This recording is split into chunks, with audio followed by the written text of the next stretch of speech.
Brooke Burke-Charvet from says actress, and I think she's from Dancing with the Stars. Eric Dickerson from the NFL. Boy George, Karma Chameleon. Nice. Matt Eisman, I have no idea who that is. Carrie Keegan, who are you? Carson Kressley from Queer Eye for the Straight Guy. Lisa Leslie from the WNBA.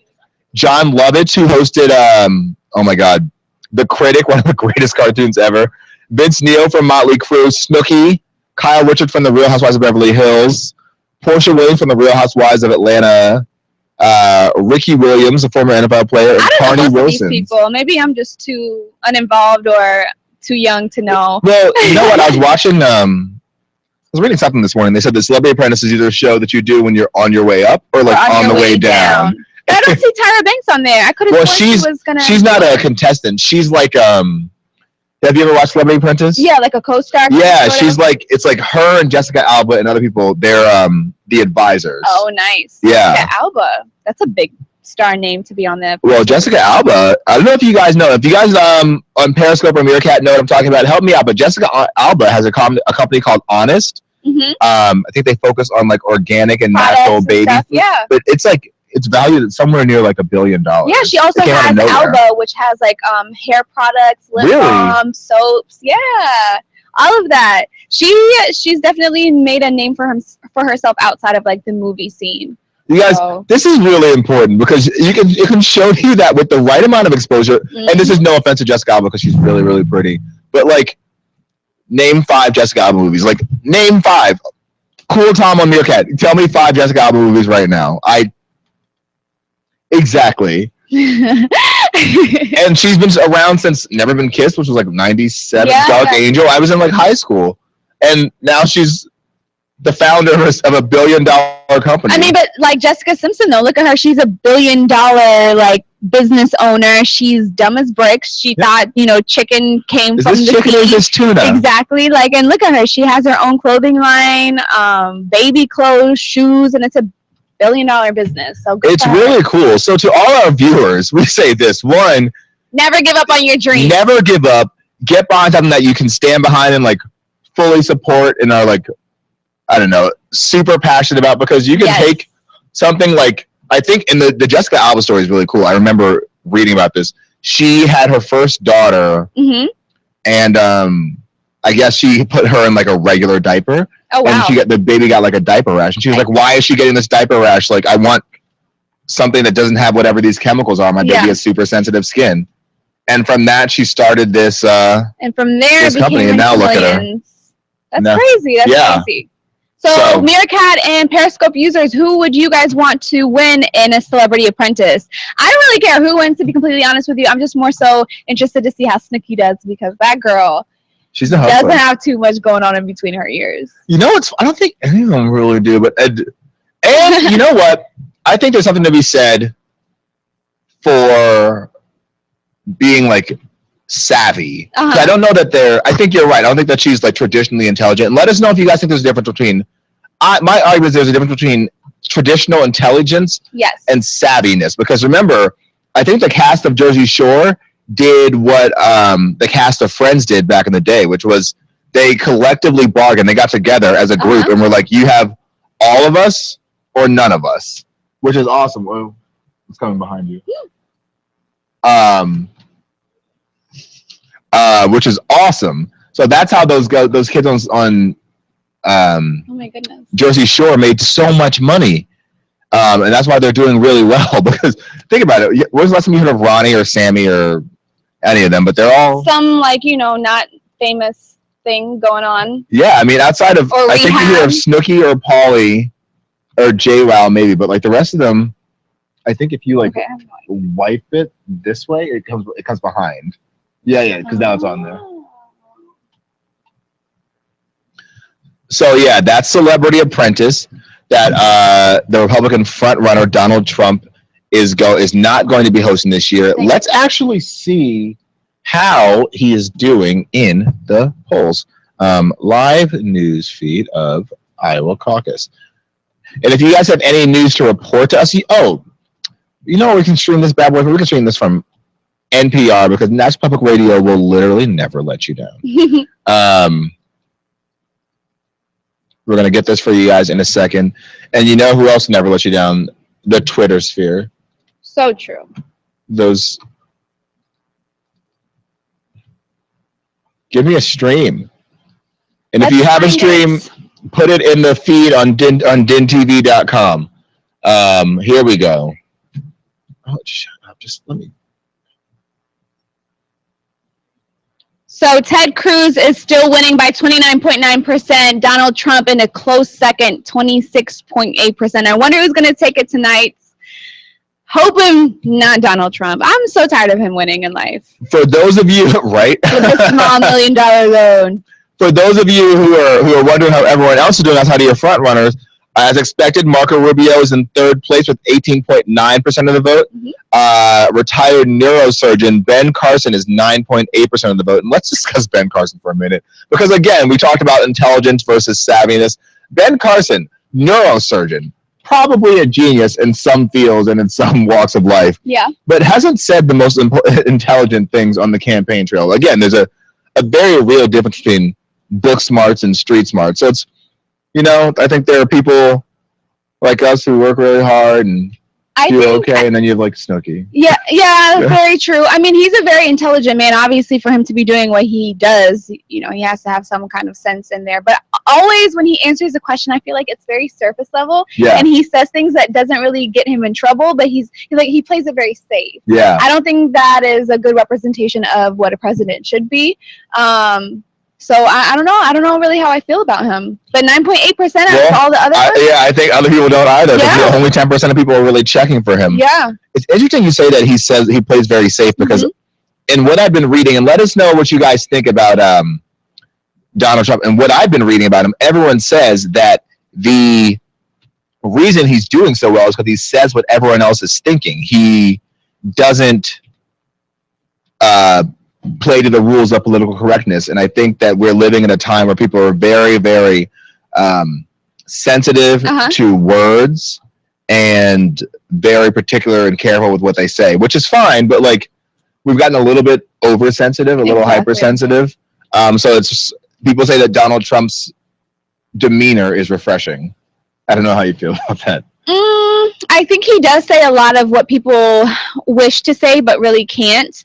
But once again, for somebody that will be representing the United States, for somebody that will be talking to world leaders from across the country, you can't do that. You can't just say what you want to say. And I remember when Barack Obama went to I believe a Muslim country, and he bowed down to the public leader, and Americans shredded him apart. And the only thing that Barack Obama was doing was just conforming to their culture and conforming to their society. So I don't really know why they took it so badly, but I can't imagine Donald Trump ever trying to conform to anybody else's society other than, America. So he does not fit the bill. He doesn't fit what a president should be to me. He cannot represent America in the way that America should be represented. I know.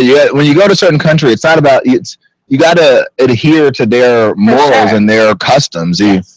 You don't want to offend people, and I think he has no problem offending people, and that's like fun at first and cool, which is what I think people are finding out now. But it's a little dangerous, and I think that Ted Cruz having 29.9% versus Donald Trump's 26.8% is like it makes me feel better about the direction in which our company is going, our country is going, because it was a little bit nerve-wracking. Yeah. But the fact that he's even up there is a little crazy enough in its own way. But let's see. Rand Paul with 4.4%. Jeb Bush with 2.5% of the vote, the Iowa caucuses.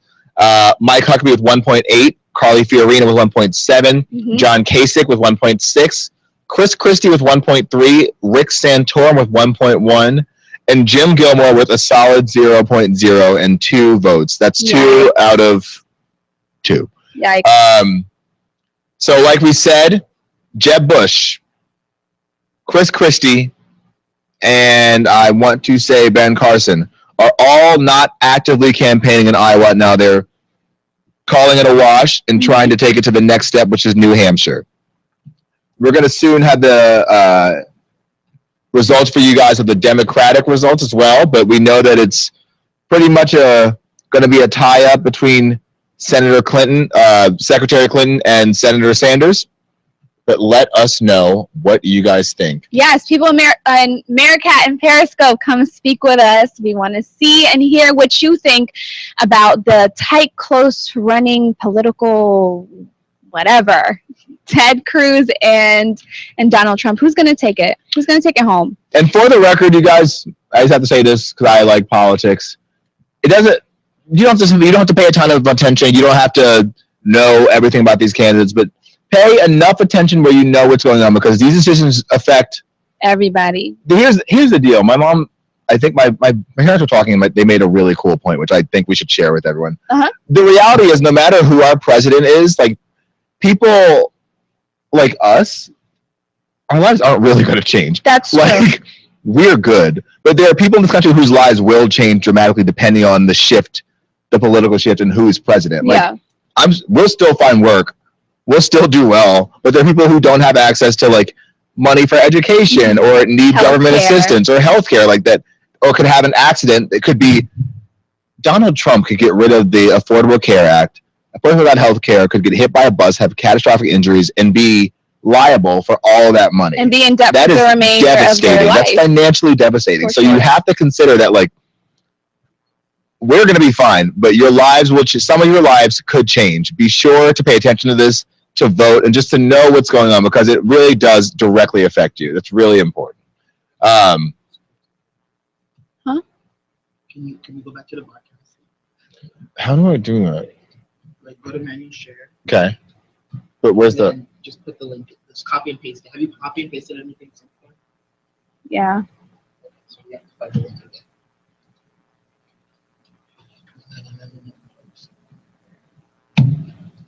again. Oh, is that it? Sorry. Go to show full history? Close right when you were logging off, right? Mm-hmm. I think it was right up top, or no? Live Iowa Caucus 20s. Yeah. We are going to get you guys to see how the results are going, but as you know, Ted Cruz, 29%, Donald Trump, 26%, and Marco Rubio with 10%. And everyone else falling in line behind. So just check in. Check in, and we'll be right back with you guys. Let's see.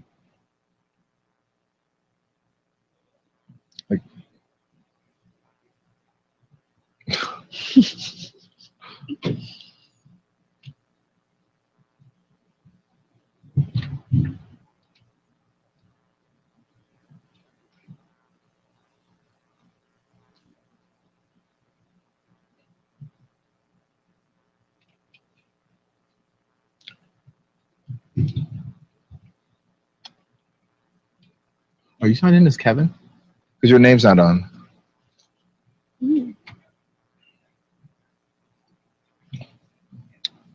We're going to come back to this in a second, you guys, but you know what else is interesting? Donald Trump had like a slice of humble pie. I don't know if you guys read it. I'll find you guys an article. Donald Trump would refuse to say that he was going to win, and actually said he was a little nervous this morning. It was awesome. He said that he's human? Is that what you're trying to tell me? He's human. He said that it's his first time as a candidate, his first time running. He doesn't know how it's going to go. He said, you have to be a little bit nervous, but you have to want to win. I just hope everybody is going to be able to get out and vote. And there was a real concern earlier today, because there's a huge snowstorm that's about to hit Iowa. I think it's going to come later tonight. So they wanted to make sure that enough people could get out to caucus and get their votes in before they head back home for shelter from the storm. I feel like regardless of the profession that you're in, if you don't have any sense of nervousness or being scared, then you're definitely doing the wrong thing. I think whatever you're doing, you have to be like, am I going to win? Is this really for me? Did I put in everything and put in all the effort that I could have possibly done? So I'm glad that he's nervous. It's exactly right. Yeah. And you can tell, like we said, that Bernie Sanders and Hillary Clinton both similarly nervous. And Hillary Clinton, what people were saying was, this is sort of what's happening with Hillary Clinton this year. And if you're on Meerkat and Periscope and remember the 2008 election, let us know your thoughts on what happened, because what happened then is a very similar situation. Hillary Clinton was the expected front runner. Then this hotshot named Barack Obama, this first-term senator from Illinois, came in the picture. Southside. Rocked the Iowa caucuses, and that was like he sunk Hillary Clinton's battleship. So the fear among people that are Hillary supporters is that Bernie Sanders is going to come in and do the exact same thing. And we want her to, because I'm a Bernie supporter. Really? Yes, I want Bernie to definitely steal it right underneath Hillary's nose. He's such an innovative thinker. He's more of like a millennial. He understands where the world and the shift is going. I feel like Hillary's way too old party and party lines and political establishment. Yeah. That's really funny, because I think a lot of people in the younger generation really do appreciate Bernie Sanders because he's so innovative. He's innovative, and he's an outsider when you think of like the elite in Washington. Exactly. Like he's not. I think, is he the one that was like, "I'm not a millionaire"? I know he definitely doesn't make and hasn't made as much as anybody else in the presidential race right now. But he's very down to earth. I think that we can all relate to him. He doesn't seem too far away from me, if that means anything. Yeah. You know, Hillary is like, she's not really a tangible person that I can imagine. Somebody that I just look at the TV screen and I know exists. But for me, Bernie Sanders is more of like someone like me. You know, he's gone through his troubles and he understands where we want to take America for the next couple of years. And I respect that for a man his age. That's awesome. Mm-hmm. How about you? How do you feel about Bernie Sanders versus Hillary Clinton? I didn't know much about him. I think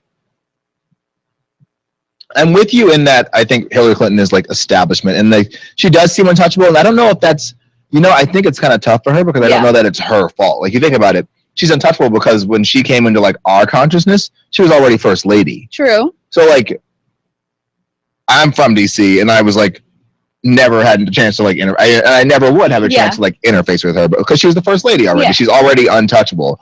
So by the time I'm of age to vote, she was already a senator from New York. Mm-hmm. And like, but just because of her notoriety as first lady and the largeness of her husband and Bill Clinton's legacy and everything surrounding that, like her senatorship was untouchable. And then she was just great Secretary of State who did a lot of work on behalf of Barack Obama's initial term, and a lot of work in terms of our international relations, and she repaired a lot of relationships that were destroyed during the 8 years of President Bush.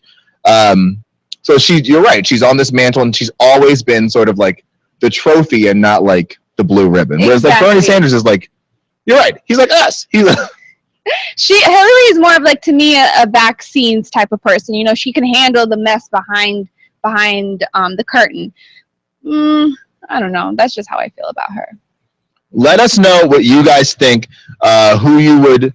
Don't tell us who you're going to vote for, because we have 9 months. Yes, to discuss. We have no idea. Mm-hmm. But like, what do you look for in a candidate? Do you want for someone who seems attainable, who seems like their goals might align with yours, or do you want someone? Because what I'm reading a lot with these Republicans in general is that there's a woman who said that she's like, I'm an evangelical Christian, and I'm voting for Ted Cruz because he's an evangelical Christian. I was like, well, sweetie, there are other political issues than him having the same religion as you.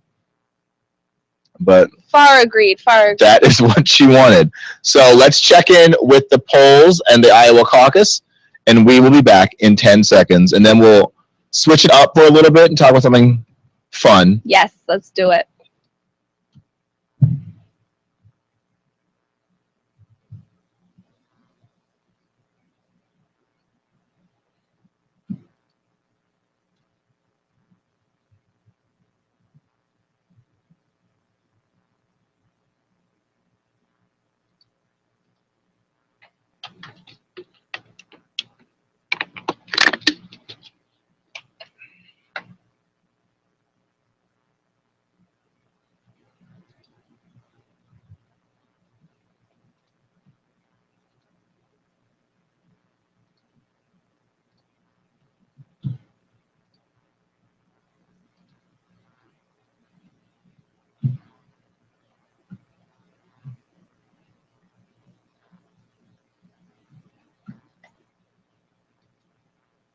Wow.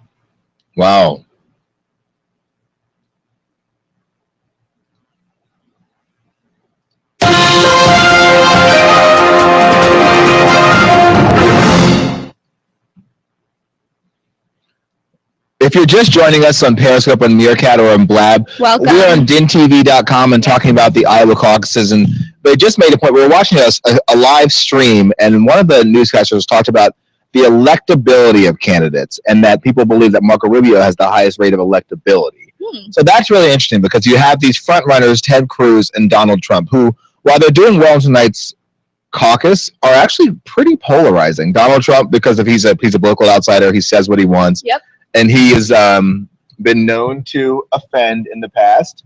And Ted Cruz, because recall, Ted Cruz is the reason for the almost government shutdown in 2013, where he spoke on the Senate floor for hours because they couldn't come to a budget. Like, Ted Cruz is a very, very polarizing figure. So for these two candidates to be in the lead, the question that everybody has is, will they be able to win a general election versus either Hillary Clinton, the presumed Democratic candidate, or Bernie Sanders? And that's really, I think people are having the same problem with Bernie Sanders. Yeah. Again, young people really enjoy him. They like his stance as a democratic socialist, but like, can he take it all the way to the House? Exactly. I think for Ted Cruz versus Donald Trump, like you said before, Donald Trump is the one that says what everyone is thinking, but isn't afraid to speak about it. So I think Donald Trump will probably reign true to more people here in the States than Ted Cruz will. And as much as I don't like Donald Trump, I truly do think he would get a lot of things here in the States under control. Some of the things he has said, they do ring true. I do believe in some of the things he has said. And I feel like he's ready to truly shake America up and really get it on its feet again, in some good ways and some bad ways. But I think that's why he's so popular now is A, for starters, he says things that most people are thinking but wouldn't say, and B, he's truly, truly eager to get to work. Agreed. And a lot of people are saying, and maybe I'm just different, I've always thought America's great. Maybe this is the politician in me, but I hate his Make America Great Again, because when was it not great, Donald? But there are a lot of people who think that for various reasons, including the president bowing down in certain countries, that, we've sort of taken a back seat and not been the powerhouse that we've been in the past. So, well, I don't think it so much should be about power. Why men are so focused on power? Why does it have to be about power? Because power is the best thing. No, it's not. It is not. It's about respect, and it's about making sure that the people within your country are being well taken care of. It's not about power. This is why we need a woman leader. This is why we need a woman. I wish Hillary was a little bit better than what she is now, or else I would definitely vote for her. But no, it's not all about power. Bowing down to another political figure in another country should not show America that we are weaker or inferior. I think that's fucking stupid. I like that. It truly is. It truly is. Well, it's interesting you say that, because I think I come in here a lot and talk about gender inequality. Mm-hmm. And I think we see it in politics. I've spoken about this before, but like we see it in politics with Hillary Clinton, People talk about the policies of Donald Trump or Bernie Sanders. They talk about what Hillary Clinton's hair looks like, and they talk about the color of her suit or how her suit fit. When, like, I think if you put a man's face on her book of policies, people would probably be much more impressed, and she'd get much more positive press. Definitely. I think that she gets it tough. And then we saw, and this is where we're going to take a sharp left to pop culture for a minute. We saw another case of sexism, because let's just call it what it is, sexism, when you have someone like Amber Rose, who's like a former stripper. Oh, God. Amber! A rapper girlfriend who gets attacked out of nowhere by a guy she hasn't dated in forever. But he attacks her out of nowhere, and then she has to stand up for herself, and people, call her a bitch when she's just doing what any guy would do. Guys like power, guys like to win. Mm-hmm. But when she asserts herself, she's like a bitch. It's crazy. Yes. But let's give you guys the backstory, Periscope and Meerkat users. Let's tell you guys what truly happened with Miss Amber Rose. So, as you guys know, Amber Rose married Wiz Khalifa. He is a rapper that smokes plenty of marijuana for everyone in this room. So she actually went on a radio show and she admitted that she never loved Kanye West. She was with him for a couple of years, and that she never loved anybody as much as she loved Wiz Khalifa. Her marriage to Wiz Khalifa was her awakening moment to realizing that he was her really, number one true love. So Wiz Khalifa went on Twitter to tweet about KK, and Kanye West is not Kim Kardashian. He was not speaking about your wife. He was speaking about weed, Khalifa Kush, his own brand of marijuana. Make the millions, Wiz. So that created this huge Twitter war between Wiz and Kanye. Kanye went in on everything and anything that he can get his hands on. He even spoke about the child that Wiz Khalifa and Amber Rose have together. So he really, really just took it completely left field. A lot of people obviously didn't rock with him when he said these things. A lot of celebrities came and attacked Kanye, and duly noted, like, you should never bring in kids into an argument. They're innocent children. Exactly. Don't do it. But let's see. Kanye tweeted, among many of his tweets, he says that you let a stripper trap you. How do you feel about that? I think it's really hypothetical because, friend, no one would. The clip says the best. Wendy Williams was like, "We wouldn't even know about this stripper if not for you, Kanye. Exactly. Like, you brought her into our consciousness, and you loved her, and have said multiple times in the past that this is a girl that you loved, that you were in a very serious relationship with, and that she left you. So, like, you sound like a bitter Betty." Exactly. and also, what Wendy Williams said is that we met Kim Kardashian on her back as well. So, how far of a difference is Amber Rose from Kim Kardashian? To me, not very far at all. Well, I think that goes to, and I could talk about this for hours, but that's more one of these things where it's about the intersection of, like, race and class. Because look at Kim Kardashian is loaded and beautiful, right? Yes. Which is, like, great. Yes. I love her. She's great. She brought the whole team with her. She's great. But, like, there are a million girls who do what she does. Are there? Kevin, welcome to DINtv. How do you feel about Kim Kardashian? Do you think a million girls do and try what she does? Oh, you don't? Try us. Do? Try. I don't know. Okay, that's How do you true. Feel? That's true. I mean, she certainly is a gift, but I think that... Oh, Kevin can't hear us. Kevin, can you hear us? Yeah, I can hear you guys. I feel like when it comes to that, I don't know, girls mimic other girls, just how guys mimic other guys. It's whatever. Yeah, but how far can a mimicker of Kim Kardashian get? Not to $1 million a second with emojis. I mean, why not? Why not capitalize on something that people like using, which is emojis? Don't you use emojis when you text? No, I'm saying the question is, how far can someone who mimics Kim Kardashian get to Kim Kardashian status? Is that even a possibility? I think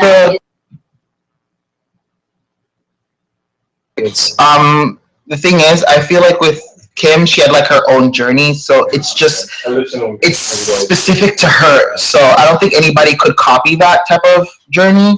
Definitely. To get there. Each person famous has their own, like, way they got there. You know, Britney got there by Mickey Mouse Club and all that stuff. Adriana Grande got there through Nickelodeon. Wait.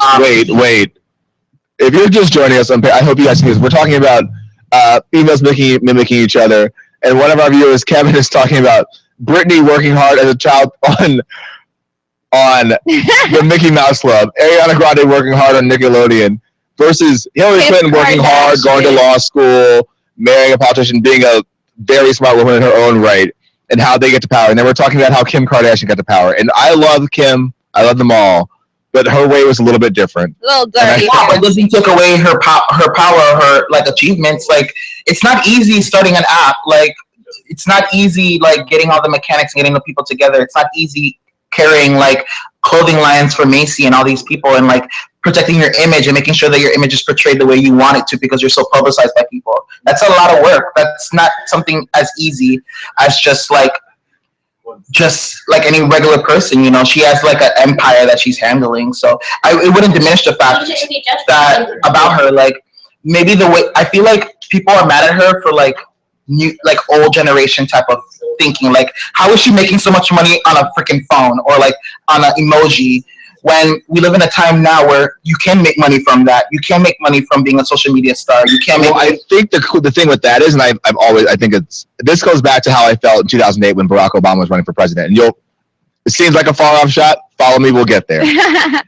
When he was running for president in 2008, people were saying, he's a first-term senator. How can he be our president? He's so young. He has no real national experience. And I always said it doesn't matter about the experience. I mean, hold off, viewers. Don't hate me. The experience matters, but you can, when you're president, you don't just work with like your boys down the street. Yeah. You have the best and the brightest around you. Exactly. And they elevate you to do your best work. And that is how you have someone who has the potential to get to the top, and you surround yourself with a great team, and you get there. So when you have someone like Barack Obama, who's...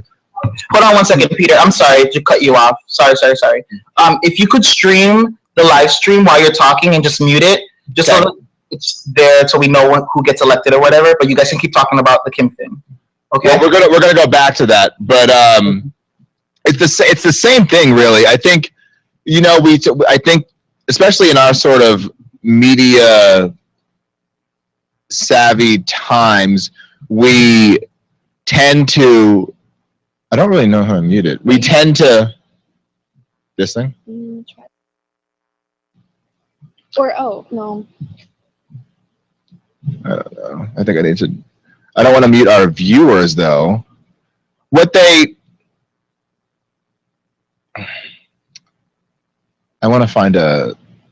find active numbers for you guys anyway. We're going to get you a link that show the polling, but Try to find that. I forgot you have the best and brightest around you. And we separate politics and pop culture so much, and really they're one and the same, because you have people like the pop stars and pop culture stars today in LA and New York are really what politicians are to DC, right? Yep. Like we've got Barack Obama, who's a great president and didn't know what he was doing, but he knew what he was doing, but he surrounded himself with a great team. And as Kevin said, you've got Kim Kardashian, who started from the bottom. Now we're here. From the bottom, and now she's here because she put a great team around her, and she's been able to sustain a career in reality TV and beauty and fashion and branding. But you know marketing. what? Forget about Kanye. Let's figure out what Amber Rose said back to Kanye West. Pedro, were you here for the juiciness? For which one? About what Amber Rose said back to Kanye West, what she fired back at him. Yes, definitely. You know the hashtag she used? Which one was that? The hashtag heard around the world. In the... What was it? She tweeted back, "Oh, Kanye West, are you mad I'm not around to play in your asshole anymore?" That I saw, yeah. And then her hashtag was absolutely epic. After that, we really didn't hear much from Kanye. Right. Kanye then came back on social media and apologized for dragging the kids into, this heated KK debate where he thought he was talking about his wife when he was truly talking about Khalifa Kush. What you know about Khalifa Kush, Pedro? Not much. I'm pretty I don't know. Anyways, what I did hear was like, I know Wiz Khalifa's on tour. He was in Peru or Argentina, and he was talking shit to him. He's like, "Oh, I'm gonna get you. I'm coming for you, Kanye," kind of thing. But besides that, I haven't heard anything else. What? You guys heard about the new Drake song? I did. How do you feel about it? Can you fill us in? I haven't heard about it. It's pretty good. Let me look for it. It's pretty good. I hope we can play some. But I think he was taking shots. He was for sure. Of course, but I miss the Houston, Atlanta, Vegas Drake. I miss the Marvin's Room Drake. I miss the Come Through Drake. I'm tired of him taking shots at people. No, I think it's awesome. It's great. I'm over it back to back and charged up. We good. I feel like nobody else is doing it, so I like this. Love back to back. I guess. Oh, we find out. We're just going to give you guys an update. It looks like Ted Cruz's. Some people must be going up because Ted Cruz's numbers. He's currently at 28%. And Donald Trump is currently at 25%. Earlier tonight, they were at 29% and 27% respectively. Very, very which means that Marco Rubio had to have gone up from the 10% he was at, or the remaining Republican candidates numbers have gone up as well. So what we're going to do is tune back into the live stream, and then we're going to check back in with the fingers in the booty ass bitch. Be right back, guys. I am, no, I'm serious. I'm pro drug war. Like, seriously. Are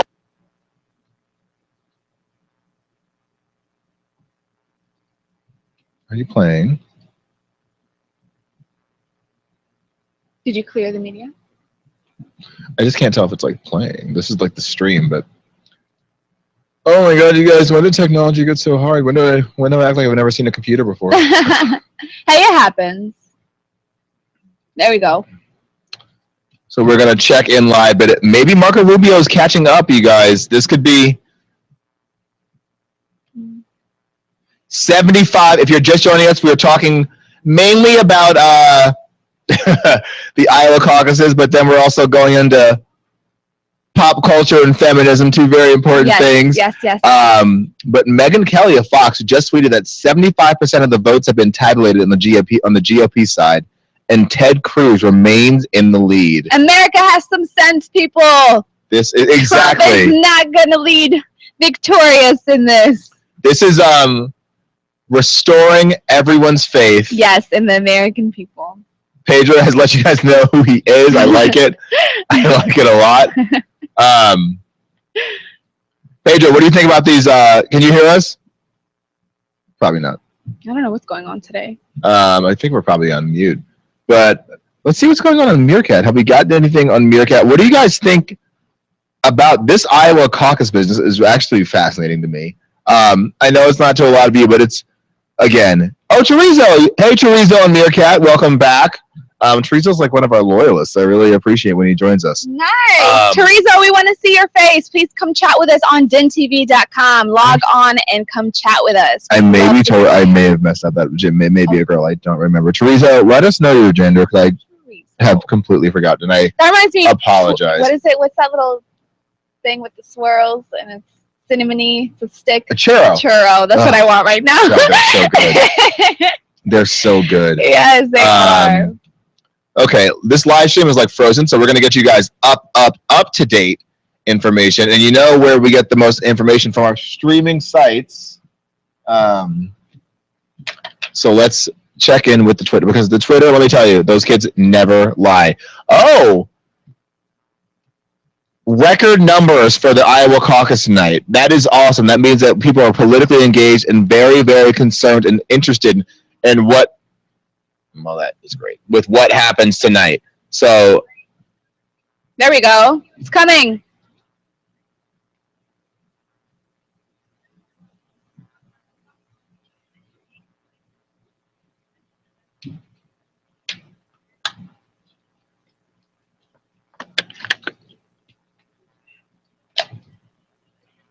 Oh, here we go.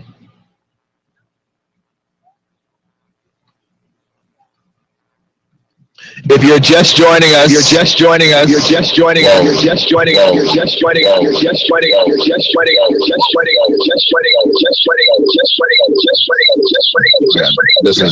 is fun.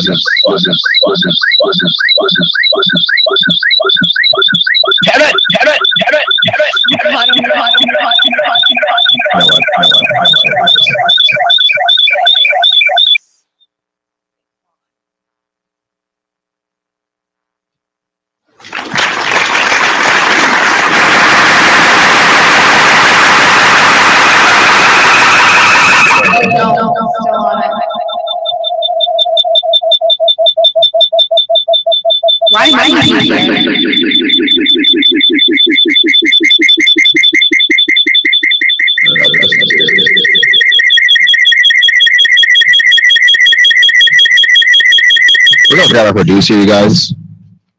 Oh, if you're just joining us, we got an update on the Democratic caucus. Hillary Clinton is 50% of the votes, with 76% of precincts reporting. Come on, Bernie. Sanders has 49%, and they're separated by about 1.4%. That is a tight one. That's a tight one. That's really tight. And then coming up in the rear, of course, is Governor Martin O'Malley with 1%. How do we feel about that? Would you?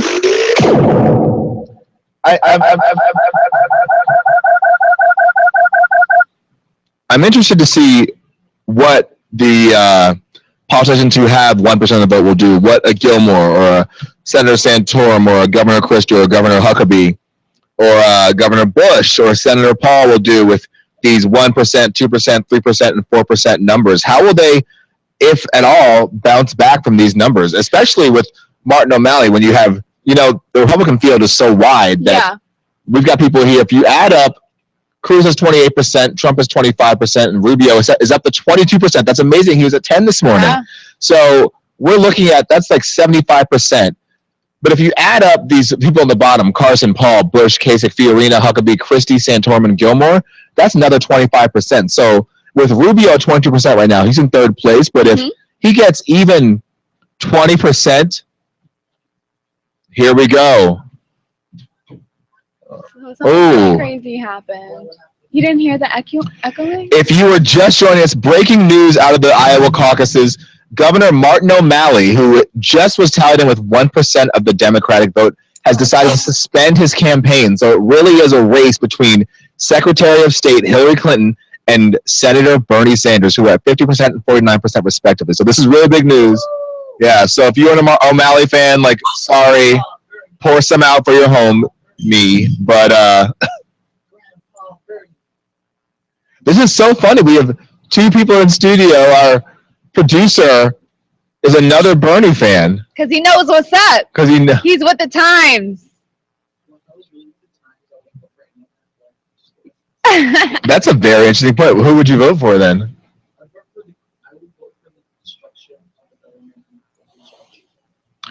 You know what? You would think that I wouldn't agree, but I completely agree. I think we're the majority now. The free thinkers are the majority. Kevin for president. Who's voting with us? No. How old are you, Kevin? No. All day, every day. How old are you? 24. We have 11 years till you can run. Why? I'll be because you have to be 35 to run. I'll be that person. It's in the Constitution, my friend. But I need your help when you're done with that, please. So that's really, really big news out of Iowa. Governor Martin O'Malley is suspending his campaign after, really, it was a no-brainer. He actually had no choice. Let's check in.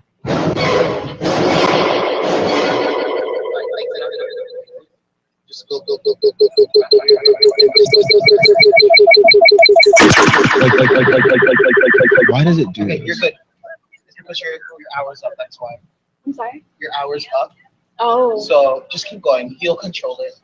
Just focus on Blab. Got you. I'm trying to get Kirill to put you back on the phone. Okay. But go ahead. Just keep talking. Okay. Oh, look at this. They're having Megyn Kelly. We are just now learning that Martin O'Malley, the former governor of Maryland, is suspending his campaign. As he should. I mean, he's at a very low percentage. It's a lot of money to keep running. Just try to highlight some stuff here and talk, and then maybe have a picture in the background, just so it looks like you're sending content. Okay. I can't really do anything though, right? Okay. I can't do anything though, right? Huh? I can't do anything. No, he's probably gonna have to do it. Just look up like a random picture of O'Malley. Just put it in the background here. Okay. And just highlight here. Then highlight like a random two person while you're talking. Just so it looks like you're like Trying to be proactive. We're going to post some news for you guys in the DINtv feed. So as you guys heard from Peter, he is suspending his campaign. Smart decision, I would say. I mean, I wouldn't want a whole bunch of my money going to waste. Obviously, what you said in the debates didn't get you far enough in these polls tonight. So you have to go back and. You want to do another free birthday? I'm sorry, Pedro? Sorry. Oh. I know, but it's kind of I guess it's about that time because it's February, caucuses are starting, and you can't have too many. The Republican field is cluttered right now. It's sort of diluting the brand of the party because I think the problem is, and he's probably convinced by higher ups in the Democratic Party because here's what happens for those of you who are joining us on Periscope or Meerkat and aren't really sure what happens. It's sort of like March Madness, right? You start with a wide field and you narrow down to two people fighting against each other. Yes. So when you have a wide field like the Republican, on the Republican side where you have 6 or 7 or 8 or 9, 6 or 7 or 8 or 9 potential candidates for president, they're so busy tearing each other down that they're not unifying against one party vote and making sure that because especially if you look at today's politics, you have like the Tea Party who are uber conservative and and then you have like the uber religious sect. Then you have like, fiscal conservatives who are sort of socially liberal. You have young people who are conservative but like sort of understand democratic goals, and you have people who like just want to like keep their money.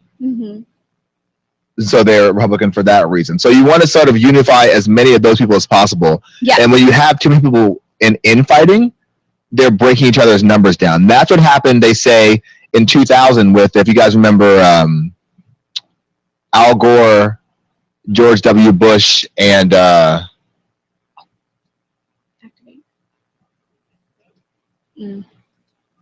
have no idea how to do this. Al Gore, George W. Bush, and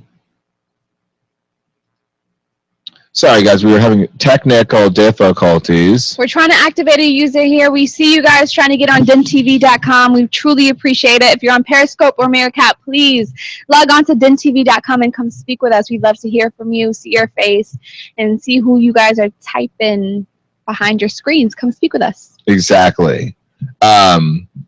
But oh my God, I'm having the craziest brain fart. But there was a third-party candidate in the 2000 election. And they say, because of his stances, they were sort of aligned with the Democratic Party, but he ran as a Green Party. Okay. I cannot remember his name, which is going to bother me forever.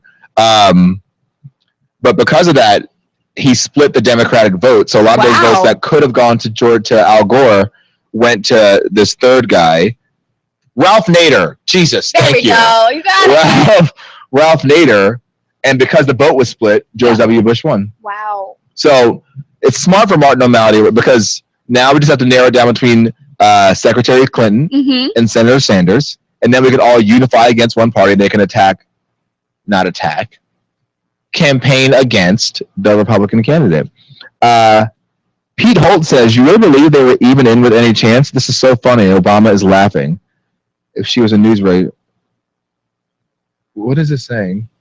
What you doing? You really believe they were even in with any chance? This is so funny. Obama is laughing." Peter? Is that Pete Holt 36 on Meerkat. Pete Holt 36. We're unsure exactly what you mean. Either type us back some more information. Clarify. Or come to DINtv and come chat with us so we can truly hear what you have to say.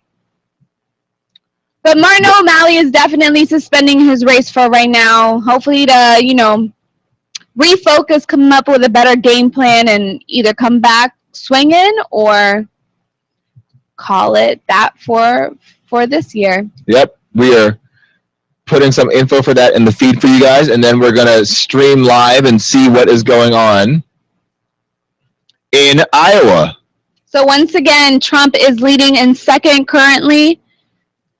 Very, very tight race tonight, but we will be sure to bring you guys all of the latest and greatest that is to come. Here's the stream, you guys. And I'm going to grab Kevin so you can... And while he gets that, give you guys the percentages again. 50.33% for Hillary. Bernie's at 49.01. So these numbers and these votes truly matter. If you guys do not think that they do, they truly do. So we're talking about a couple of numbers here to determine a huge winner for something so important. Ted Cruz is now at 28.27%. And Donald Trump is at 24.99%.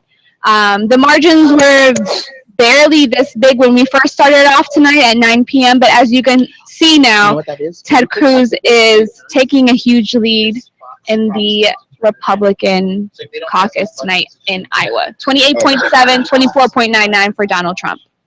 That's pretty interesting. They also it narrows down obviously both of the parties, but I think with this, whoever wins and so forth, I think start shaping up vice presidents, and I think vice president will really start stirring up the pot when it comes to like that. So that should be interesting for the time to come, because usually like there's people who like doesn't make it, so then jump to like vice president, like Biden was he was running for president and didn't win, so he I love Biden. I was actually pretty disappointed that he wasn't interested in running for president this year. I think he would have been a really good candidate. That's you know why, right? Yeah, Pedro, tell us why. Because it was his son had cancer for a long time, and he was battling with cancer, and throughout, and it kind of like when his son got really, really bad is when it started kicking off to like do all this campaigning and stuff, and then it's actually pretty sweet what he said about his son when he said he wasn't gonna run, even though his son wanted him to like do it, but he thought like strategically he would not be able to make it. It would be like too narrow kind of thing. I support that, giving a lot of props because that's just it tells you how much public hunger is not. Mm-hmm.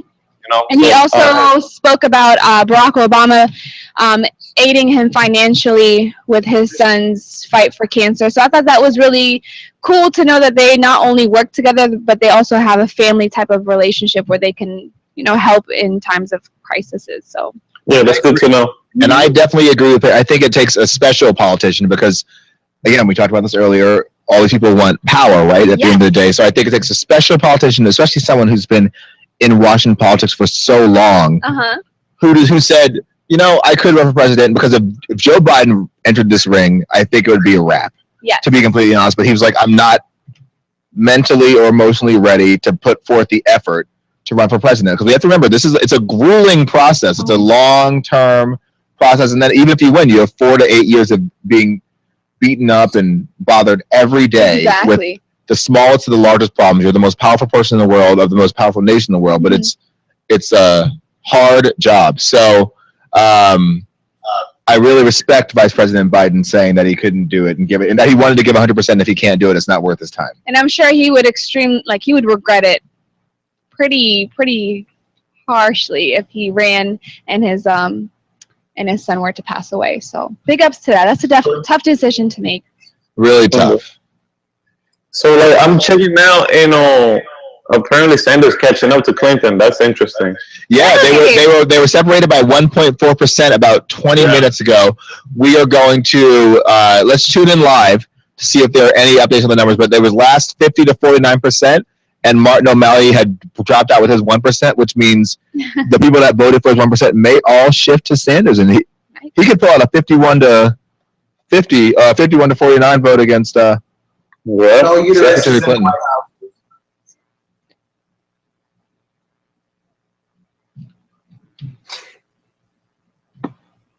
Hillary does not need to 50% for. We're actually at 50.27% for Hillary Clinton right now.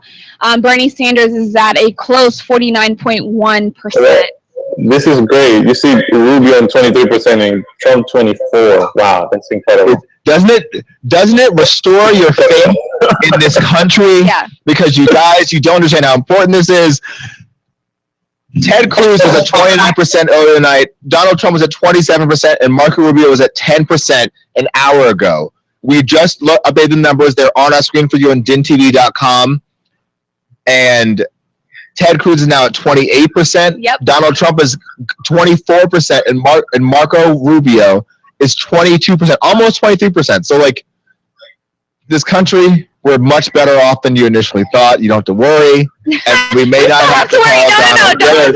We still have to worry. It's not over, but I'm feeling good. It does feel good.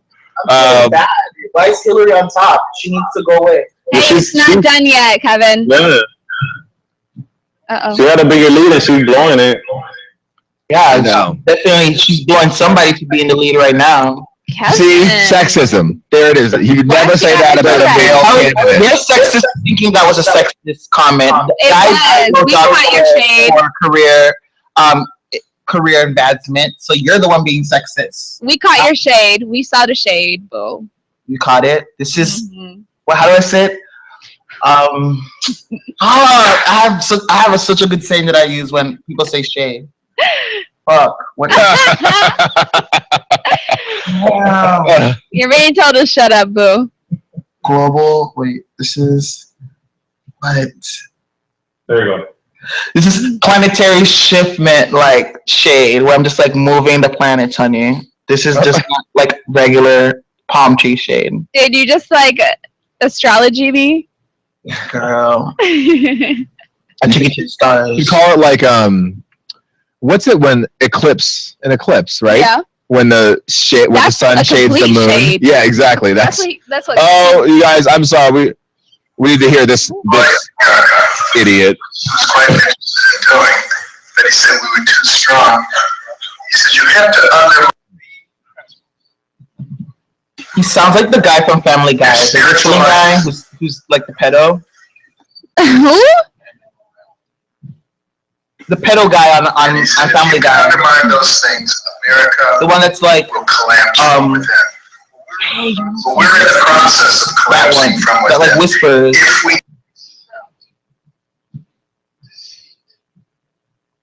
and dirty tricks and lies and people who do that are still viable candidates for president of the United States.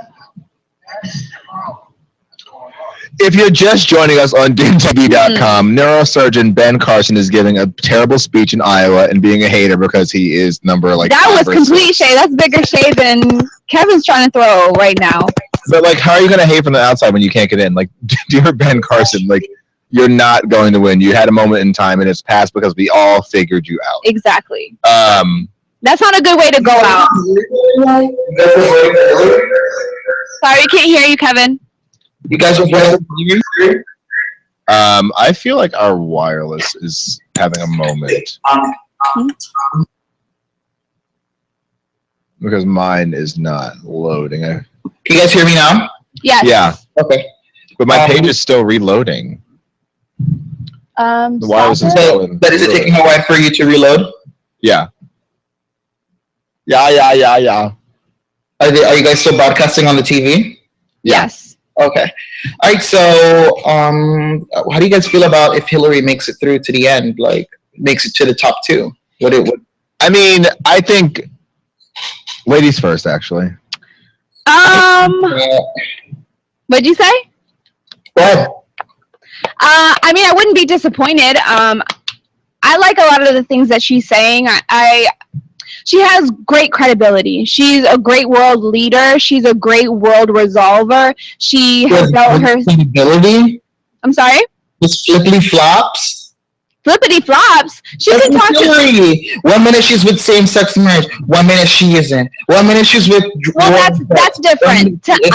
I'm focusing on her bright side, which is being able to go to these different countries and being able to uphold, to a certain level of respect and honor. I think she does that very well.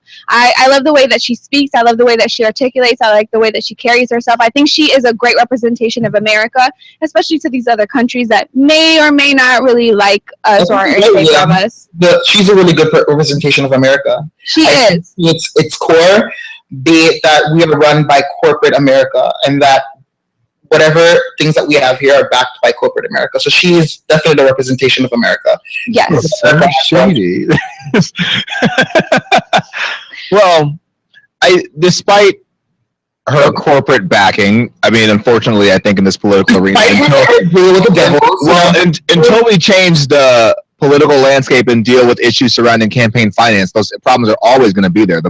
The money always talks on the dollar. And that's why I think Donald Trump has gotten so far, because he said that he's not going to accept these political donations. He's going to self-fund his campaign because he's a billionaire. So he doesn't have to kowtow these people who are essentially bankrolling his campaign. Exactly. Why? So that's refreshing. But I think regardless of Hillary Clinton being a puppet to whoever financed her campaign, you can't take away the fact that the woman is a premier politician and would be an incredible president. She may not be as modern or forward-thinking or democratic socialist and anti-political establishment as Bernie Sanders or as much of an outsider as Donald Trump, but she would be an amazing leader for this country. I think that she would continue the legacy that Barack Obama has worked hard to create for the last 8 years. I think that things that people our age and really care about, like universal health care, like gay rights, like civil rights, like Black Lives Matter, because I think Kevin makes a valid point. She has sort of flip-flop,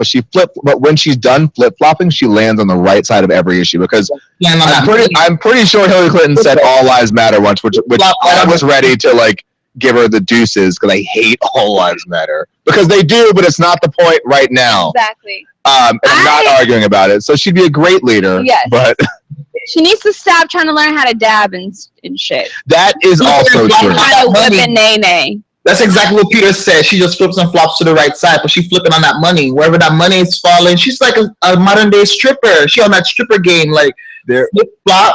Why you gotta exactly? Why she gotta be a stripper for? There's guy strippers out there too. Like, what are you saying? Now, if I was specific and said like the uterus should not be in office, that's like. So Hillary is a good president because she would just follow in suit of all the previous presidents. That cookie cutter, supposedly good 4 years of a president, she would do it. There would be no monumental change. There would be no great like accomplishment. It would just be like manager on duty. Wait, what do you call that manager when the manager's gone? Manager off duty. Before we continue, I just want to acknowledge Pete Holt on Meerkat, who said he wanted to know what the purpose of DINtv is. Are we broadcasting? And Pete Holt, you're on Meerkat, so you're sort of getting a bird's eye view of what's going on. Exactly. What we do on DINtv.com is an interactive news experience where we take trending news topics that you see behind us or things that override, like tonight is the Iowa caucuses, and so we're spending most of our time on that because it's very important. And if you are on DINtv.com, you literally interface with us and we discuss these issues that happen in real time. So you're discussing the news, but you're also a part of the news. So that's what we do on DINtv.com. So we are broadcasting, and we would normally be talking about pop culture, trending topics, things that are interesting to you as well. We currently have 2 users with us right now, Pedro and Kevin. So we would love for you to join the conversation. So log on to DINtv, make sure you're on Chrome or Firefox, and come speak with us. And Pete, I'm reading this from Meerkat. We have a really elaborate setup here that you can't see because you're not on DINtv.com. That's DINTV.com. Namaste. Yes. Let's check in with the. Kevin is in a good mood. He is on one. We're gonna check in with the caucuses, though. We'll be right back, guys. I'm over Hillary. I'm seriously over her. Like that might be your first lady, boo. Not mine. I just mentioned. We as a nation, if we want to protect it. Okay, guys, executive decision. We're literally not listening to Ben Carson. Well, I just want to welcome Black Lives Matter, but his doesn't. I want to welcome Craig Simon, who just joined us on Blab TV. Hello, Craig Simon. We are. Hey, Craig. You're getting hellos from everybody. Hey, Craig. Welcome to DINTV.com. Yes, come log on to DINTV.com and speak with us. We are currently talking about. Yeah, come over, bro. We want to see you. We want to hear you. Like, we're in a party over here. Pete wants to know if we want an app. Pete, we stream live on Periscope, Meerkat, and Blab, so you can see what's going on, but you can't interact with us. If you are on DINTV.com, you'd see that we have an interactive interface where we post media and we share stories and we talk about things. We throw emojis, we throw shade. There's DINmojis. We've got all sorts of. Do you like that? I do. We throw legs, we throw hands, everything. Yes. I just want to update you guys right now on the latest polls. Hillary Clinton is at 50.13, who Kevin is not a supporter of.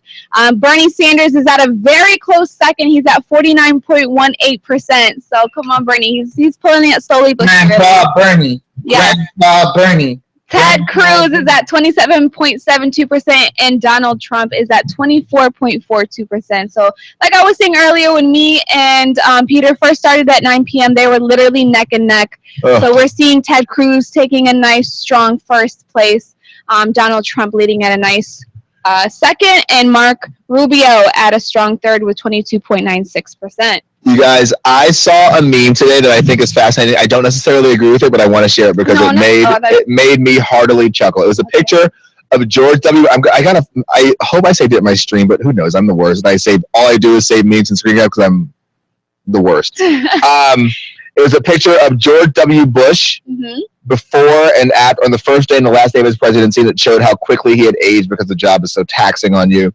And then a picture of Barack Obama with the same thing. First of all, let me stop you right there. George W. Bush took the most amount of vacation days out of any president in the history of America. So I don't know what taxing drama he had to face. We can't take away the fact that he was president during 9/11. He had a very hard, just 9/11 that he created. If you go, 3 are throwing those. Yeah. Well, this is a picture of George W. Bush before the evilness. And then this is George W. Bush towards the end of his presidency. It's a very stressful job. It takes its toll on you. And Barack Obama, as we all know, came in with dark hair and looked very youthful. And again, his hair is also very gray. He's very gone. It's just a very taxing, very stressful job. So the meme was like, the meme showed a picture of W and then a picture of President Obama, and then it showed Senator Sanders and said Bernie might not make it, which I heartily chuck it up, because Bernie Sanders, you guys, is currently, I can't do this quick math for you, but I can tell you, he is 74 years old. In the front lines, like, he's the brains and the mouthpiece of America. Like, you don't need to be freaking 35 to do that. Like, no, that's absolutely true. I think the concern is that at 74, it's more. If he's a two-term president, he'll be 82. Like, 82-year-olds can't just... 82 in this generation. 82-year-olds can't talk? Look at Betty White. She fucking runs the show. And let's talk... You know what? Let's talk about Betty White, because, sorry, guys, sidebar. If you just joined us, we're talking about Senator Sanders and the age of political candidates, because people are making an issue of that. The Clinton campaign is making an issue of that. But one of our viewers on DINtv.com, Kevin, said Betty White is I think she's 93 and consistently gets work. To which I say, who is hiring her? Let that lady sit down. She's 93. I wouldn't pay her. Why does she have to sit down? I would not pay her in full. Why? She's funny. She's still beautiful. She's hilarious, but I just like, you just don't know how to think. You're echoing, Kevin. We can't hear. Nobody's forcing her to do that. Like, no one is, but my concern is, like, I'm just not paying her until the work is done, because you don't know if she's going to make it. Oh my goodness. That's pretty fucked up. So you guys can say what you want to. What do I like to say something like, I think in a few years, I think most likely 8 years, and I know it's going to happen, and you guys are going to remember me when this happens. Michelle Obama will go for president.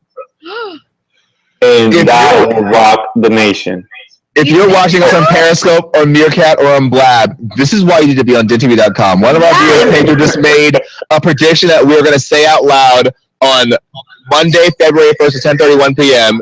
Pedro states that Miami, Florida. First Lady Michelle Obama is going to run for president at the next 2 election cycles, which will be, I think, 2024. And she will win. And he called that she will win. President we've had ever. I love it. I want to know what MKB Ball. Thank you for liking and restreaming on Meerkat. Let me know if you think that Pedro is right. I actually agree. I think Obama could be president one day, and she has my vote already. How does that sound, Michelle Obama for president? It sounds absolutely magical. I don't know. She really hasn't spoken on her issues, so I'm not gonna like jump on that train. She don't have to. You know what's special about Michelle Obama? I think that she looks like Hey, Kevin. We're not even going to perpetuate that kind of nonsense. We will mute. Michelle Obama, very much like Donald Trump, is a business person. She's a Princeton undergrad, Harvard-educated lawyer, worked for Sidley Austin, was actually Barack Obama's like mentor in the firm. I think she's a couple of classes older than him in the firm. And then people forget she was the president of the University of Chicago hospital system. Oh, I did not know that. Had a salary of like $300,000. Was the that's not a small job. No. Presidents, for those they go out and make money for the hospital system. They help make business decisions. They sit on the board. So like Michelle Obama knows what she's doing. Yes. And I think people forget that. Excuse me? As do I. Yeah, absolutely. If she could do it, I could do it. Who is she? Okay. Obama. But Michelle Obama also, people forget that, but I think because when her husband ran for office, she said, I am the mom in chief, and people sort of took that as a negative thing. Yeah. Because she made a decision to spend time with her family. Yeah. But Michelle Obama is educated. She's the fourth, I read this recently, she's only the fourth first lady in history to have an advanced degree. Wow. It was Laura Bush has a master's in library science. Hillary Clinton has a law degree from Yale. Michelle Obama has a law degree from Harvard, and there's like a fourth first lady. I think it's like Geraldine Ford or something. Who cares? That's Betty phenomenal. Ford. No, she's definitely very smart and well spoken, and is involved with the youth, and is involved with issues that affect minors as well as people that I think it's awesome that she decided as first lady what she was going to have her platform be, because I think you have first ladies like Hillary Clinton who took on things like the war on drugs, and then like I sort of see what people like Kevin think, where it's like it's not really your lane, like you're not president. A war on drugs is sort of a large thing to take on, but Michelle Obama took on something that is, I think, very close to mothers and people who work for children a lot, which is childhood obesity and healthy school in the public school system and healthy food in the public school system. And as someone who, I didn't go to public school, but I try to eat healthy now, and I can tell you it is expensive and it pisses me off, because you can go to McDonald's and buy 10 burgers for $9, but to buy an apple you have to pay like $1.50. It's insane. Exactly. And she really truly put this issue on the forefront. Kevin, how do you feel about Michelle Obama sticking or representing something that is very close to home? How do you feel about that? Were you an obese child? I can't hear you. You're on mute, girl. Boy. I wasn't an obese child. I was chubby. So you have like cute little chipmunk cheeks. Exactly. Did you start candy in there? Literally, like, I hate my cheeks. Like, if I could get them done, like, I would. Why? People always tell me, like, Kevin, no, like, that's like you, but I'm just like, no, because like it gives me like fat face. Like, no, not at all. Got my face looking like it's about to explode. Right now, I'm just bloated because I'm on my period, but it's just.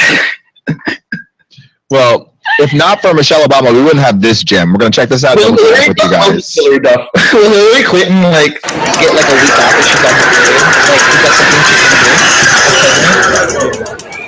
I'm not even gonna entertain that. It's a serious question, bro. The world still continues. You see me, I clock in at work every day, boo. Yeah, but I don't know what's going on for. Let's move. Hey, get it, Peter. Anyway, he can see Beyonce in him.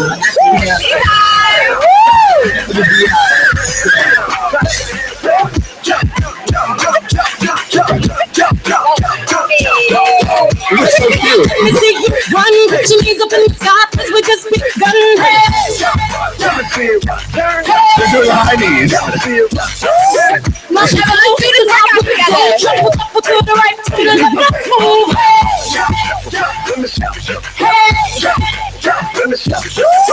Push the three, hey, you dug it with me. Throw your own little swag on this. So, awesome. What other first lady could get the Queen Bee? Yes. To do? Kevin's on mute again. Kevin's on mute. And he's not a Beehive member anyway, so he don't need to be here. Who wants to get Beehive? The bees are going extinct. Oh, okay. Thank you so much, Kevin. You know what? It's a fact. Fact. If bees did not exist in the world, we would not exist in the world. Do you know that? Can you explain that? I've never heard that before. With pollination and everything, if bees did not exist in the world, we as humans would die. That is fascinating. That's true. No idea. So true.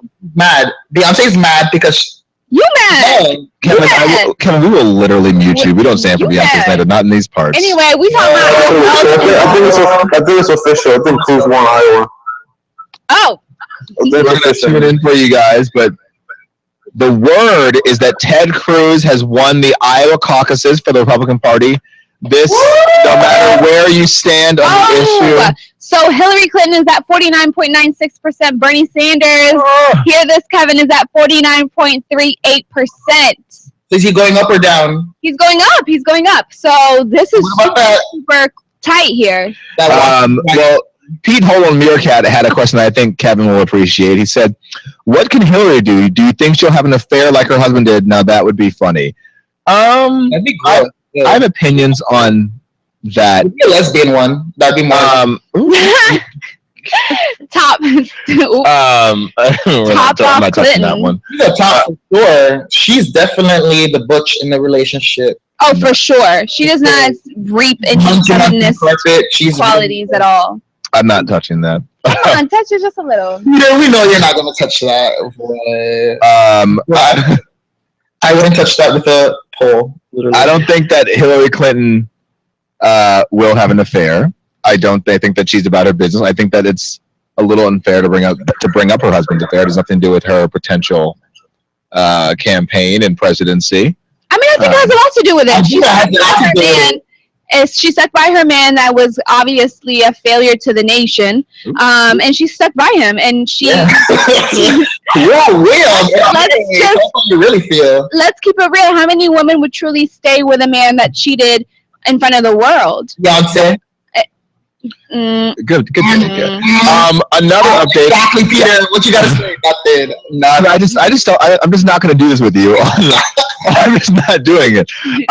Governor Mike Huckabee just announced that he too is suspending his presidential campaign, and this is a blessing from God on high. So thank whoever you worship, because no one has time for Mike Huckabee. We didn't in 2008. We certainly don't in 2016. Stay blessed. So mean today. I just have very strong feelings about the flops of the Republican Party, and I don't know. Very interesting that Hillary Clinton will win office and she doesn't have an affair, but she has a sex tape or something. That would really shut the shit down. I don't even think she knows how to work an iPhone, or a tripod. Well, something like Kim Kardashian. That was shitty porn. That was like you barely see the angle, like you kind of put the camera. I'm in it. Does Clinton even have sex anymore? Does she even know what she's doing in there anymore? I feel like it's so dry and dusty. That's crazy. Like we need a windmill. No, we need just to scrub down that area. Maybe she was asking them for pointers. Look at the first lady and the first lady, the two first ladies. Yeah, that's okay. The three first ladies. Catch it.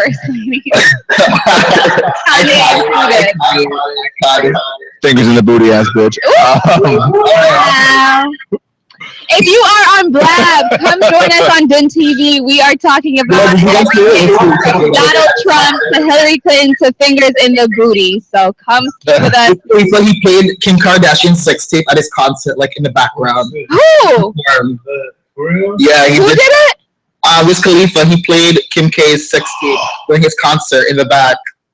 Those are bombs being dropped. No, but pow. Shots fired. I mean, I don't blame him. You bring his son into the mix. That's fair. For your ass. Pete Holt just asked, what would they call Hillary Clinton if she was president? They would call her Madam President, Pete. He said it doesn't sound right. Maybe they should have a different name for her. That, what would you say, Pete? My friend, is a bit. That's what we call sexism. What would you like to call her, Pete, if a woman became president for the first time here? I think beyond that, what would be the role of Bill Clinton? We've never had the first. The first husband, or I don't know, first guy. I don't know. Do you guys remember in 2008 when first gentleman? First gentleman. Wow. First gentleman. Do you guys know that? Remember in 2008 when Senator McCain was running and Governor Palin was his running mate, and everyone was like, "Well, John McCain is old. He's older than Bernie Sanders is now. So if he dies, Sarah Palin's just a heartbeat away." And she was like, "Todd would be first dude. He'd be first dude." And everyone's like, "Okay, sweetie, go back to." No way, get out of here. She said, "Oh my God, Todd Palin, first dude." We're gonna put that in the feed for you guys. I'm not a fan. I never was a fan of Sarah Palin. She was just so. Sarah. She was then. She is now. God bless her. Another flop of the Republican Party. Another young lady for whom we don't have time. We still keep talking about her. She needs to go. She does need to go. Go to some community, or go head some library in Congress or something. No, the interesting thing about Sarah Palin is, and I almost respect her for it. Sarah Palin, if you guys remember, she was mayor of Wasilla and then governor of Alaska. And then she was tapped to be vice president. She got all this national exposure, got exposed to things that she had never been before, like just expensive clothes and private planes and a very good life that befits a tier 1 politician. And she was like, "I'm not going back to Alaska." So she actually resigned from her governorship and took a lucrative position as a commentator on Fox News because the salary was higher and it came with, you know, the full fleet, makeup and hair and all the things that come with the trappings of celebrity. So it's so funny that like Sarah Palin, for all she's worth, was like, listen, I'm gonna keep it real. Like I'm chasing that dollar. I don't have time for like I can help you guys, but like who has time? Like I wanna be glamorous and like have a reality show. And like she did, and she's not a stranger to tabloid media either. So, no, which is very surprising to hear in Good Morning America how she reacted in such a negative way, you know, to them bringing up her son. Look into my eyes, girl. Look into my eyes. I want to see you talking to me. Go ahead. But no, it was very surprising to hear that she was so upset about them bringing up her son in the domestic violence case and not, you know, her endorsing Trump. So because that comes with the territory. Oh, I feel like her endorsing Trump was trying to cover up that whole thing with her kid because it happened. Well, no, it happened on the same day. I think news broke out that she endorsed Trump before. Yeah. Well, Sarah Palin is actually known for terrible timing because recall back in 2008, they announced that she was the running mate of John McCain. And then I think 2 days later, and she was all, you know, abstinence and not teaching about sex education. And then 2 days later, her 14 or 16-year-old daughter announced that she was pregnant. Yes. Sarah Palin's kids have a way of like screwing her on the most important days of her life, which is hilarious in and of itself. But Pete Holt on Meerkat just asked, are we allowed to have our own thoughts, like who we want to win and why? Yes, I want to hear them. You can have your thoughts. I'm keeping mine secret, but I think you can kind of tell which political party I affiliate with. Yeah, I'm looking for a Donald Trump presidency in 2016, so if you could cast your vote accordingly, I'd really appreciate it. I'm pro-Trump all the way. Send all the blacks back to Africa. I'm kidding. I want to visit my home country. Send me back. I didn't even ask to be here to begin with. Y'all took me away from my country. So. I've been to Africa. It's beautiful. It's very beautiful. Listen, I think it's very important that we see how the Republican campaign is shaping up because we have 28% for Cruz, 24% for Trump, and 23% for Rubio. Now, it's a big gap between Carson and Rubio, which is at 9%. So all these other votes for all these other people are going to shape out, you know, what's going to be the Republican. Exactly. It's going to be awesome because eventually, the people in the bottom tier, the Fiorinas, the Christies, the Bushes, they're going to drop out of the race, and their votes are going to be up for grabs. So you have people, like we said earlier. I think the numbers you just gave, Pedro, add up to something like 69 or 70%, which means there's an outstanding. And even you have 30% that's up for grabs. So, and like we said, Jeb Bush, Chris Christie, and Ben Carson aren't even in Iowa. They're not even checking because they know that they didn't stand a chance. They're already in New Hampshire. They're on to the next one. So it'll be interesting to see who drops out tonight. I predict Carly Fiorina is going to be a wrap after tonight. Rick Santorum, friend, you never stood a chance.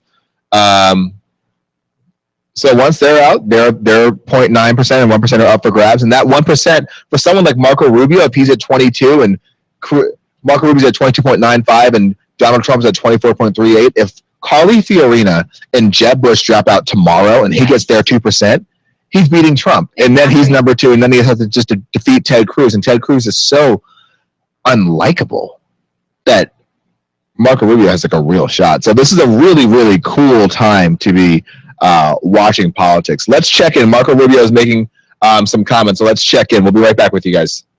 DINtv.com. Oh, do you have to activate them?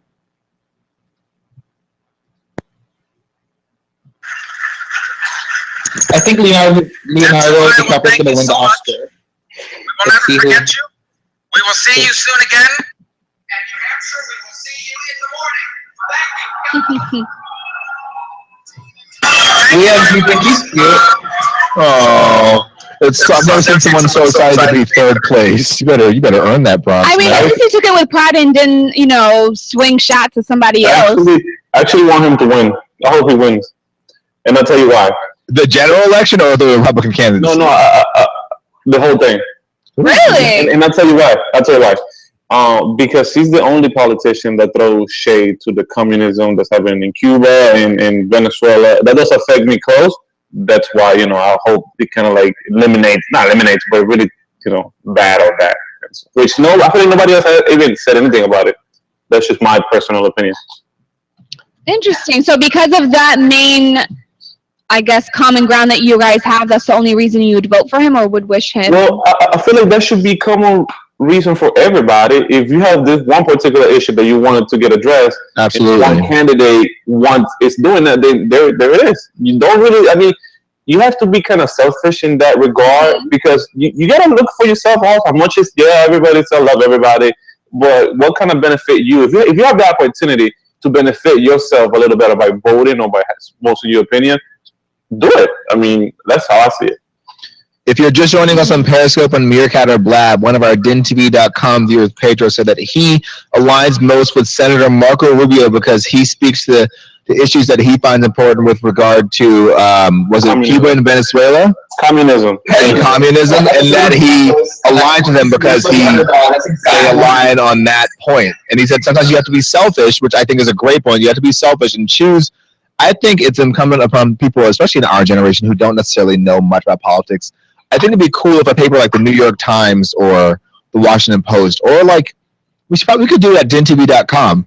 We just literally list issues. What do you think about abortion? What do you think about communism? What do you think? And then you write down your answer. And then we have like a rubric where you see where your politicians lie, and that determines who you vote for. Because then at least if you say, I'm voting for Marco Rubio, people can say why, and you can have a reason and not look like an idiot. Like, that's a valid reason. You know what I mean? It's a valid reason, but Pedro, do you think it's a valid reason to vote for somebody that may not fall in line with your other views? Do you think it's more important or less important? That's also a good question, but I think this issue that I think he could bring up, it's the most important issue to me. Is it because of your background, or is it because for America? No, I think definitely for my background. Definitely, yes. Do you think that's a smart way to vote? Well, for me, at the end of the day, I'm voting for myself. Yes. Even though, see, and it's very tricky because even though I'm not allowed to vote because I'm not a citizen, but if I were to become a citizen, I feel like everybody should vote that way. Like, what do you want? What do you want as a citizen? What, like, if you're for gay rights, you should really look into the candidate who is exactly. If that's your number one thing, hey, I'm sorry, DINtv, you can't have it all, kind of thing. So if you can like get that one thing and make you happy, then by all means. I agree. If you're a woman and you don't know where your candidate lies on equal pay, because as we know, women make 77 cents on the male dollar. Ethnic women make even less. If you're a woman and you don't know where your candidate lies, or you think that Donald Trump is concerned about what you think, like, you're wrong. And like, not to be rude, but like, my life's not going to change depending on. I'm looking into the camera because whoever's watching this, you need to know, my life is going to be straight regardless. Like, I'm good. You are the one who needs to worry, viewer. So you got to know why you're voting and what you're standing for. Because if you don't stand for something, you'll fall for anything. That's an old black grandmother saying. So know what you're doing, because also going to be good regardless. Anybody in DINtv who's watching, if you want to be a politician, do not do what Jeb Bush did. He like coming into this whole thing when he said he was going to go for president, everybody thought, wow, he's winning. But that's that first week when that news broke out, everybody thought, wow, he's really like he's going to be him and Hillary. Now he's like, never thought it was Bush. He's like, I don't know.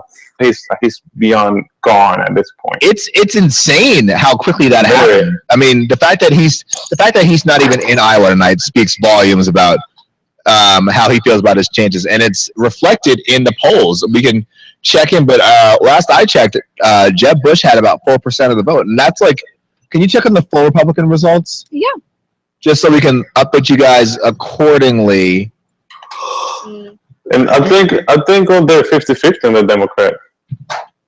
Yeah, they are. Last I just saw, it was 49.6 for Hillary, 49.3 for Bernie, and the remainder, which I think is 0.2%, was for Martin O'Malley, who again suspended his campaign, so all of his votes will be reallotted anyway, depending on who Senator Sanders and Secretary Clinton are able to win over. So It is a very, in the words of Future and Drake, what a time to be alive. Oh, what a time. That's definitely Be alive. I'm not here for this.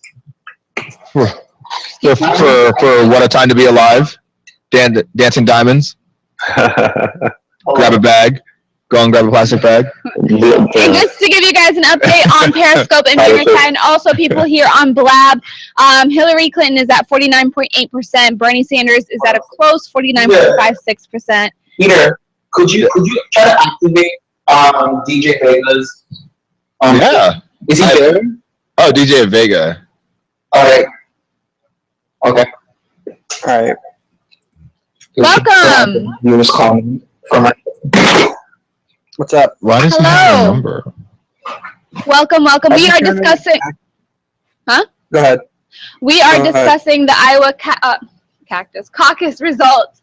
Hillary Clinton is currently at 49.8%, and Bernie Sanders is at 49.56%. That is stressful. Those are some stressful numbers. Ted Cruz is still leading at 27.7%, and Donald Trump at 24.38%. Wait. Hold on, you guys. I'm not like a math whiz, but I'm very intrigued by this because does that even add up? He's looking up like he is about to do math right now. 49.8. He can do that by himself. Plus 49.56. Lies. I know a lot of things, but math is not one of them, my friend. 56. Is 99.36 plus 0.56 equal 99. So there's 0.8. First lady, how would you be? What type of first lady would you be if you were a first lady? When I'm first lady, let's put that into existence. Okay, Peter. Was that? No, I said, what was she? I don't think she'd ever be first lady, but if she were, what would she be? Who? William. What would I be as a first lady? Yeah, describe your aesthetic. A little classy, a little ratchet at times. But I love how Michelle Obama has truly kind of like geared to the youth. And I think that's really what I probably would do. You have to bring up the youth in a way where they can represent and take over, for the upcoming years to come. So I would focus on education for sure, healthcare for sure, and women's rights. I think that would be what speaks to me most and what would be important to me. Really, women's rights? You just said take over, and I was thinking for the 99 and the 2000. Hey, that's my ratchet self coming out. So what if you were, I'm going to flip that question. What if you were president? Because I don't think you have to just be first lady. If I be kind of like classy, kind of ratchet. The same thing that I just said, so I don't want to repeat myself. But you know what I would take? I would definitely take a note from Michelle Obama when it comes to her attire. I love that you can go to J. Crew and pick out what Michelle Obama had on, running around with her daughters. I love that she's affordable but still classy, relatable. You know who else does that? Who? Duchess Kate Middleton. Yes, she does. Also do that. shops at like regular stores. Yo, Cardi B, give me a high five for that. But unlike Hillary Clinton and also Sarah Palin had the biggest budget it's for over $100,000 out of any presidential campaign. To me, that is ridiculous. Like, that speaks volumes, first of all, on whether you should be president or not. That's not fair. That's not fair for her because that estimate isn't fair. Most of those clothes are clothes that they give them for free. They're just telling, like, if a consumer were to buy it, how much would it be? But that's actually not, because it's very much like this is actually it's so. If you're just watching us on Periscope or Meerkat or Blab, one of our viewers said that the clothes that people receive for campaigns are received either at a discount or they're not paying for them. But you have to remember, it's sort of like TLC and Toni Braxton in the 90s with their bankruptcies. Like everything that's paid for up front is offset against the cost later. So like if you're a recording artist and they give you all these clothes and limos and private planes, that's offset against the money that's coming in. That's how TLC and Toni Braxton got bankrupt. The same thing with campaigns. They gave her $100,000 worth of clothing for the campaign to look good, but that was also offset against the money that the campaign brought in later. And the news that broke out that she had $100,000 she had to pay that of clothes. Like, come on, we don't want to hear that. They don't want to. There's like at the end. It's like, because here's the deal, guys. Politics is like a business. You still have profits and losses and reconciliation, right? So like, at the end of the day, someone is sitting down with the calculator saying like, we spent $100,000, but we only brought in $7,000. So someone somewhere is paying the additional $30,000.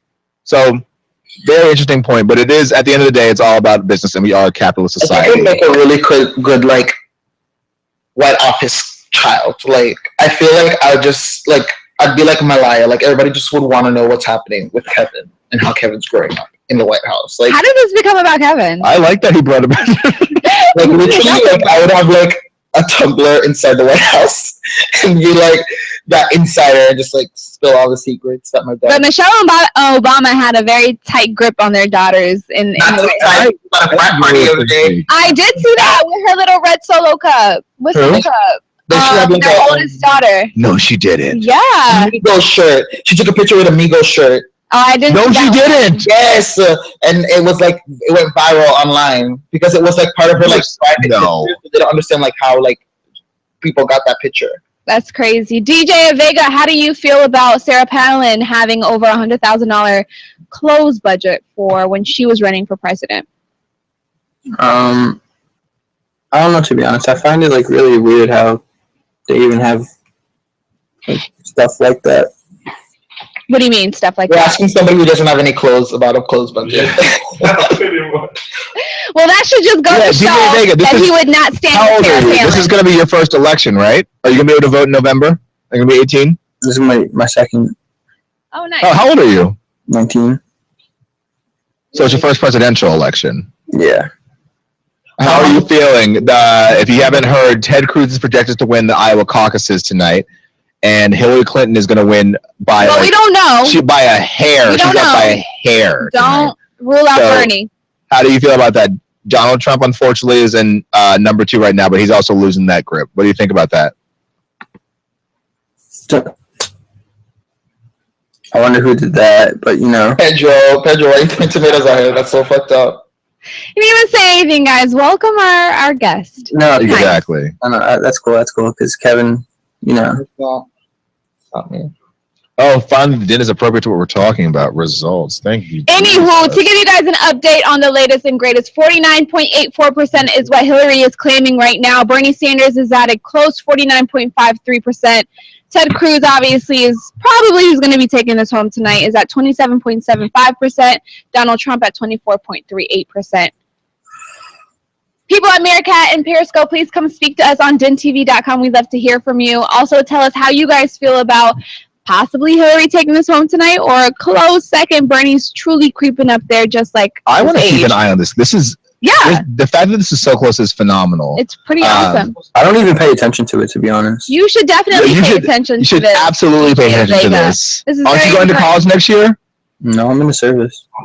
Oh, even Well, more that's important. even more important. If you're in the service, if you're watching this, DJ Vega's in the service, and no, you should absolutely pay attention. How do you feel about getting? How do you feel about them? You know, drawing up a draft, if need be, obviously.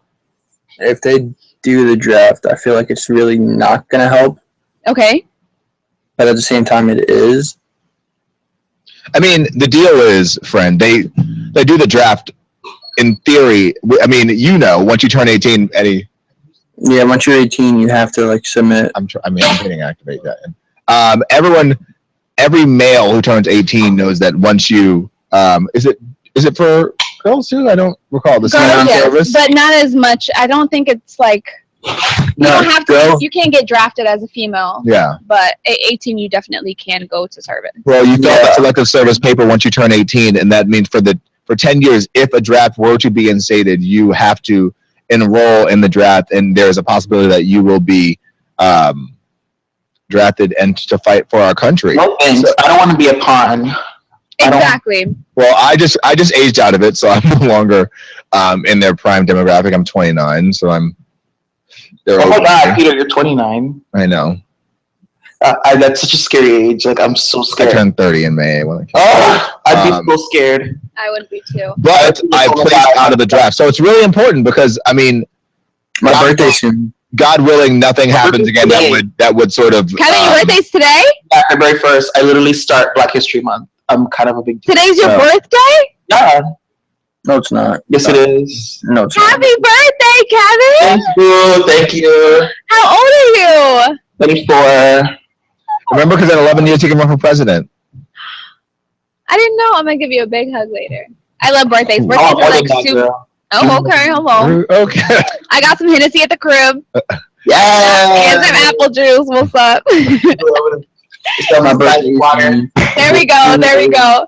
But while we are, still paying close attention to these figures, let's go ahead and talk about the Zika virus. That is terrifying. It's trending on DIN. Why are you laughing at me? We're gonna switch to DINtv right now, mainly because we know what's happening in Iowa. We know Ted Cruz is gonna win, and we know that it's very likely gonna be Hillary Cross. But this is Hillary Clinton. But this is actually kind of. This is very important, and it's really especially scary. in South Florida.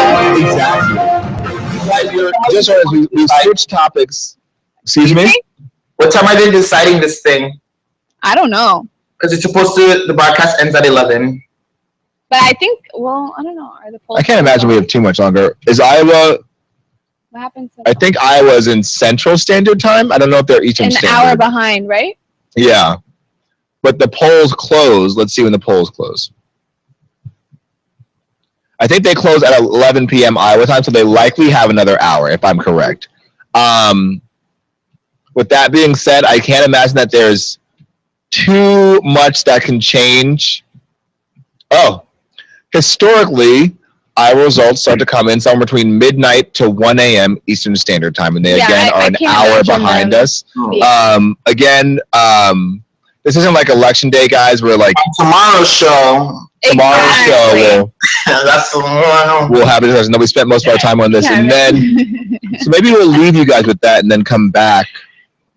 Focus on Zika tomorrow, because you guys, that is some scary. It is scary. It's very serious. I was actually scarier. What? Overpopulation and what the government's doing to suppress it. Yeah, cancer. Hello.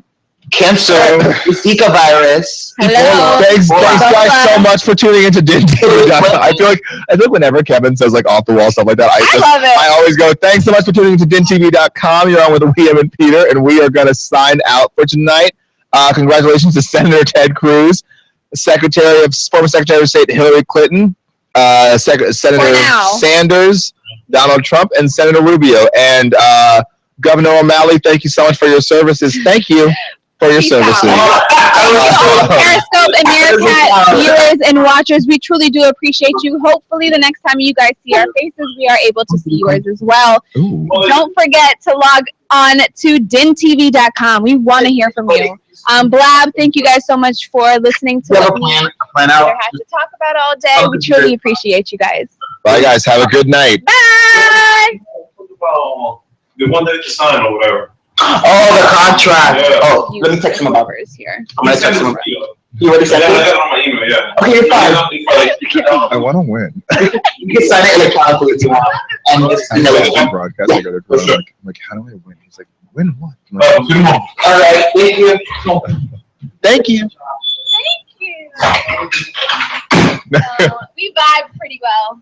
This No, is the first time we're seeing this. I know, it's fun. He's like a more classier version. No, first of all, I feel like I'm glad you think that that I joke with you, because I really like you. That's the thing. I like people who keep up. I love the banter.